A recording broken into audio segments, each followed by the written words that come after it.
ফিলিস্তিনের গাজা সিটির উপরে একের পর এক হামলা চালাচ্ছে ইসরায়েলি বাহিনী। এরই মধ্যে নেতানিয়াহু বাহিনী গাজাবাসীদেরকে গাজা সিটি বিপজ্জনক এলাকা বলে ছেড়ে যাওয়ার নির্দেশ দিয়েছে। এ নিয়ে দ্বিতীয়বারের মতো গাজা সিটি ছাড়ার নির্দেশ দিল তেল আবিব। গাজাবাসীকে দেইর আল বালাহ ও আল জাওয়াইদা শরণার্থী শিবিরে যাওয়ার নির্দেশনা দেয়া হয়। বিমান থেকে ফেলা লিফলেটে দেয়া হচ্ছে হুঁশিয়ারি বার্তা।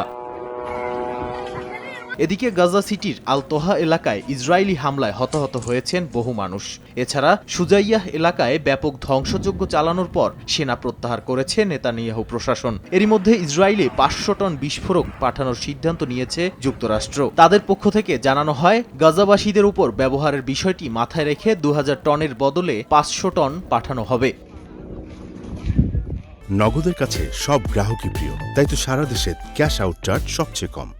অন্যদিকে যুদ্ধবিরতিতে হামাসের সিদ্ধান্তকে সমর্থন জানাবে বলে জানান হিজবুল্লাহ প্রধান হাসান নাসরুল্লাহ। এছাড়া গাজায় যুদ্ধবন্ধের সঙ্গে সঙ্গে লেবাননে লাগোয়া ইসরায়েলি সীমান্তে রকেট ও ক্ষেপণাস্ত্র ছোড়া বন্ধ হবে বলেও জানান তিনি। এরই মধ্যে বুধবার জর্ডানের সঙ্গে এক যৌথ বিবৃতিতে মিশরের পররাষ্ট্রমন্ত্রী লেবানন ও ইসরায়েলকে সংঘাত বন্ধের আহ্বান জানান। নাদিম মারজান, সময় সংবাদ।